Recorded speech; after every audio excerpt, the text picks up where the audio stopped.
Oke, soal selanjutnya. Perhatikan pernyataan berikut.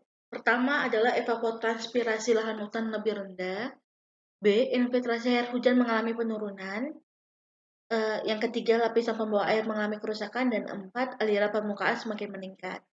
Alasan mengapa perubahan lahan hutan menjadi lahan pertanian di daerah pegunungan dapat menyebabkan mata air kering pada musim kemarau yang benar adalah. Nah, di sini kuncinya ini nih. Kuncinya adalah dia nanya nih, gimana kalau misalnya yang tadinya lahan hutan berubah menjadi lahan pertanian. Nah, teman-teman, di sini ada kata evapotranspirasi, ada kata infiltrasi, ada kata aliran permukaan. Udah pada familiar belum sama istilah-istilah ini? Nah, kalau belum, ini ya.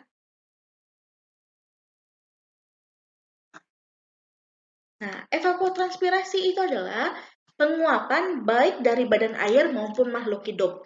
Jadi, semua penguapan itu kita sebutnya evapotranspirasi. Nah, kalau infiltrasi, filtrasi berarti masuknya air ke pori-pori tanah, nanti disaring sama si tanahnya. Kemudian ada run-off atau aliran permukaan. Nah, aliran permukaan itu terbentuk karena medianya sudah jenuh atau tidak dapat menangkap atau menyerap air. Teman-teman pernah lihat kan ya, kalau misalnya hujan, terus ada aspal nih, misalnya ini aspal ya, aspal, terus ada hujan, hujan rintik-rintik. Nah, si airnya nggak bisa masuk ke aspalnya, makanya airnya tergenang di atas aspal.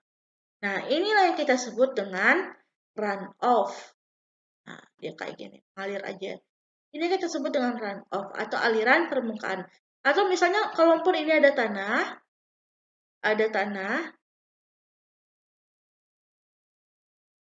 ini tanah, terus ada air jatuh. Nah, kalau hujannya lama banget, hujan deras yang lama, akibatnya si tanah bakalan jenuh atau udah kepenuhan dia. Maka dia bakalan ngebentuk air, genangan air di sininya, genangan air. Nah, ini kita sebut juga dengan runoff. Nah, sekarang di sini kuncinya adalah lahan hutan. Hutan sendiri punya fungsi. Ada fungsinya. Apa aja fungsinya hutan? Pertama itu ada fungsi orologis. Apa itu fungsi orologis? Yaitu mencegah erosi oleh air, baik itu erosi tanahnya maupun supaya si bunga tanahnya bisa tersimpan. Siapa yang mencegah hal ini? Adalah si akar dari tumbuhan di sana. Kemudian ada fungsi hidrologis, yaitu mengatur air tanah. Kemudian ada fungsi klimatologis, ada fungsi estetika, dan fungsi strategis. Nah, di sini kasusnya adalah, ini ada hutan nih. Ada hutan nih. Kalau hutan tumbuhannya gede-gede kan ya? Tumbuhannya gede-gede. Dan punya akar yang besar-besar juga. Nah, terus akarnya gede. Nah, kalau akarnya besar, otomatis dia bisa lebih menggenggam banyak tanah. Berarti si tanahnya bakalan lebih terjaga. Berarti dia dapat mencegah erosi.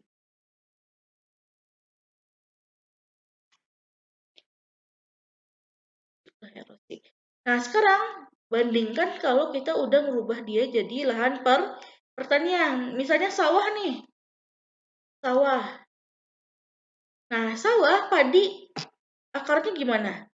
Serabut kan? Akar serabut. Nah, yang tadi si tanahnya bisa dicengkram sama si akar yang besar-besar ini, sekarang si tanahnya hanya dicengkram sama akar yang kecil-kecil ini. Ya kan? Maka apa yang terjadi kalau akarnya kecil-kecil? Maka erosinya bakalan besar.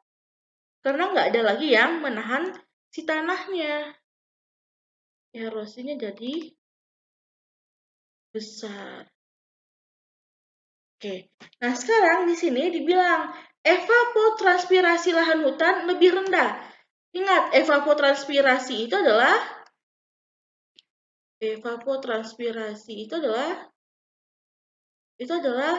penguapan dari badan air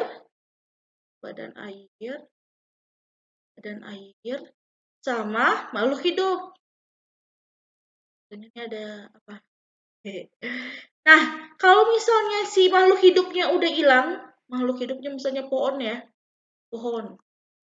Kalau si pohonnya udah hilang, binatangnya udah hilang, maka si transpirasinya jadi kecil dong, ya enggak?